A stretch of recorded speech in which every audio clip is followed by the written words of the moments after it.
रहे एमएलसी मंत्री रामेश्वर विश्वकर्मा जी के पत्नी के निधन के बाद उनके घर में कार्यक्रम था, मुझे शामिल होना था, लेकिन उस समय मैं शामिल नहीं हो पाया। आज मुझे आने का मौका मिला, इसलिए जहां पार्टी के पूर्व विधायक श्याम बहादुर उनकी माताजी के निधन के बाद उनके घर में कार्यक्रम था, उसमें शामिल हुआ। और साथ ही आज मैं रामेश्वर विश्वकर्मा जी, उनके सभी सहयोगी साथी और परिवार के लोग, उनसे मिलने का मौका मिल रहा है। उस समय दुख की घड़ी में मैं नहीं पहुंच पाया था, इसलिए आज मैंने ज़रूरी समझा कि आज जब मैं जा रहा हूं आज़मगढ़ तो परिवार से मैं मिल लूँ। जहाँ तक आज़मगढ़ का सवाल है, ये एक्सप्रेसवे इसीलिए बनाया गया था कि आज़मगढ़ में जल्दी आएँ और जल्दी लोगों से मिल सकें। जिस समय नेताजी यहाँ से लोकसभा के सांसद थे, समाजवादी पार्टी की सरकार थी, आगरा लखनऊ एक्सप्रेसवे बन गया था। इस एक्सप्रेसवे को और आगे ले जाएं। उस समय यहाँ की जनता ने कभी एक्सप्रेसवे नहीं मांगा था, लेकिन उसके बावजूद भी समाजवादी सरकार ने समाजवादी पूर्वांचल एक्सप्रेसवे दिया था। तो आज एक्सप्रेसवे है, आज़मगढ़ से आना जाना आसान हो गया। जनता का आना जाना आसान है तो हमारा भी आना जाना आसान है। सर, कथित रूप से ज्ञानवापी मंदिर वहाँ पे जो शिवलिंग मिला है, उसको लेकर के किस तरीके से आप देख रहे हैं? ज्ञानवापी मस्जिद बहुत पुरानी रही है और ये भारतीय जनता पार्टी की जानबूझ करके साजिश है। भारतीय जनता पार्टी के ये इंडिविजिबल मित्र हैं जो समय समय पर निकल करके आते हैं।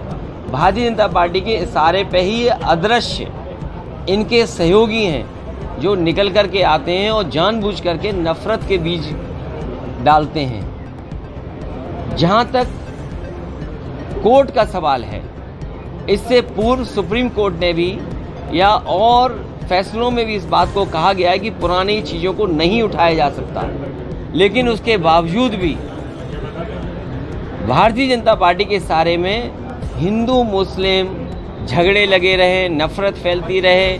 जो बुनियादी सवाल हैं उन पर चर्चा ना हो, महंगाई पे चर्चा ना हो, डीजल की महंगाई पे चर्चा ना हो, पेट्रोल की कीमतें बढ़ रही उसकी पे चर्चा ना हो, स्टील महंगी हो गई उस पर चर्चा ना हो, सीमेंट महंगा हो गया उस पर चर्चा ना हो, कड़वा तेल महंगा हो गया उस पर चर्चा ना हो। इसे जानबूझ करके भारतीय जनता पार्टी की इस तरह का काम करती है। उन्हीं के सहारे पर इस तरह के सवाल उठाए जाते हैं, और जब ये सवाल उठाए जाते हैं, कहीं न कहीं आप देखना कुछ न कुछ खरीदी जा रही चीज़ें, कुछ न कुछ बिक रही हैं। अभी तक तो भारतीय जनता पार्टी कहती थी 1 नेशन 1 राशन। हो सकता है आने वाले समय में भारतीय जनता पार्टी कहे कि एक देश एक पूंजीपति। इसलिए हम लोगों को सावधान रहना पड़ेगा भारतीय जनता पार्टी की साजिश से। भारतीय जनता पार्टी अभी तक तो उद्योगपतियों से मुनाफा कमा रही थी कि अगर देखें आप, सबसे ज़्यादा चंदा भारतीय जनता पार्टी को मिला है, पॉलिटिकल पार्टी को। ये पॉलिटिकल पार्टी वो है जो गरीबों से भी मुनाफा कमाना चाहती है। जब गेहूं खरीदा गया होगा तो कोई कीमत नहीं होगी, और जब राशन दिया गया था गरीबों को तो कोई शर्त नहीं थी। अब चुनाव जीत गए तो गरीबों को पहचानते नहीं है। ये वो सरकार है जो गरीबों से भी वसूल रही हो, मुनाफा कमाना चाहती है। तो चर्चाएं और प्रयास भी लगाया जा रहा है कि डिम्पल जी यहाँ से लोकसभा प्रत्याशी हो सकती हो चुनाव में। अभी मैं इस बात को नहीं कह सकता हूँ, लेकिन हमारी पार्टी के कार्यकर्ता नेता हम लोग बैठ करके तय करेंगे कि लोकसभा का आने वाले चुनाव में कौन प्रत्याशी होगा। लेकिन यहाँ की जनता पर और हमें कार्यकर्ताओं पे भरोसा है कि समाजवादी पार्टी की पुनः ऐतिहासिक जीत होगी।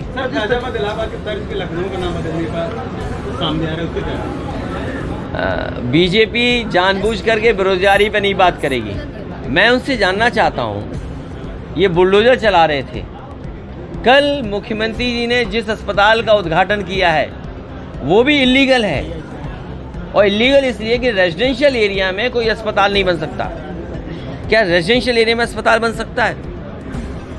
तो जब रेजिडेंशियल एरिया में अस्पताल नहीं बन सकता है तो बताओ, मुख्यमंत्री जी ने उद्घाटन कर दिया तो बुलडोजर चलेगा कि नहीं चलेगा? सर, कोई इसने ट्वीट किया है कि महंगाई बेरोजगारी के जो है वो औरंगजेब है, प्रधानमंत्री उसके जिम्मेदार नहीं है। देखिए, मैं उनके सवाल का जवाब इसलिए नहीं दे रहा हूँ, जब हम और आप और अखबार और मीडिया के माध्यम से बीजेपी ने उलझा दिया, उसी समय न जाने कितनी भारत की चीज़ें बिक गई, न जाने किसने खरीद ली। इसीलिए बीजेपी ये चाहती है कि जो लोग नारा दे रहे थे 1 नेशन 1 राशन, हम और आप लोग इसी तरह उलझे रहे इन सवालों में, वो लोग ये ना कर दें सब कुछ बेच दें और ऐसा लगे कि एक देश और एक पूंजीपति। कहीं ऐसा तो नहीं देश एक दिशा में ऐसे जा रहा हो जहाँ पर देश में एक देश एक पूंजीपति दिखाई दे। गठबंधन की तरफ नहीं बढ़ रहा है। हमारा जो साथी सवाल कर रहा है, आज अगर राशन हटा लो तो श्रीलंका से खराब हो जाएगा यहाँ। आज राशन हटा लो तो हो सकता है श्रीलंका से भी खराब हालात यहाँ हो जाएं, क्योंकि आपने नौकरी नहीं दी, रोजगार नहीं दिए। जो व्यवस्था आपको बनानी चाहिए थी पढ़ाई की, चिकित्सा, स्वास्थ्य की, वो बना नहीं पाए। एम्बुलेंस के ड्राइवर आंदोलन कर रहे हैं। अभी एसआई भर्ती में घोटाला हो गया, और घोटालिया कितना स्टाइल से घोटाला हुआ कि जिन सवालों के जवाब देने थे कुछ सेकंड में जवाब दे दिए।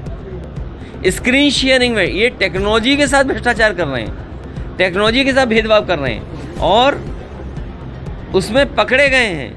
न जाने कितने लोग सॉल्वर पकड़े गए हैं, जो सॉल्व करा था वो पकड़े गए, लेकिन अभी परीक्षा कैंसिल नहीं। सर, अपराध पे कोई लगाम नहीं लगा पा रही उत्तर प्रदेश की सरकार, क्योंकि ये पुलिस को खुली छूट दे दी है। पुलिस से ये चुनाव जितवा रहे थे, जब पुलिस से ये चुनाव जीतेंगे तो पुलिस से क्या उम्मीद करेंगे? पुलिस भी मनमानी करेगी।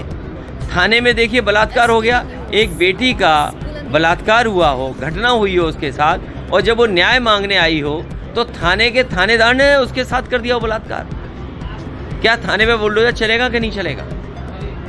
तो इस सरकार में अगर आप न्याय मांगने जाओगे तो बुलडोजर चल जाएगा आप। आने वाले लोकसभा के चुनाव में क्या रणनीति होगी? क्या देश एक बार फिर महागठबंधन? ये उत्तर प्रदेश की जनता भारतीय जनता पार्टी का सफाया करेगी। ये महंगाई देखते हुए, बेरोजगारी देखते हुए इनका सफाया होगा। बहुत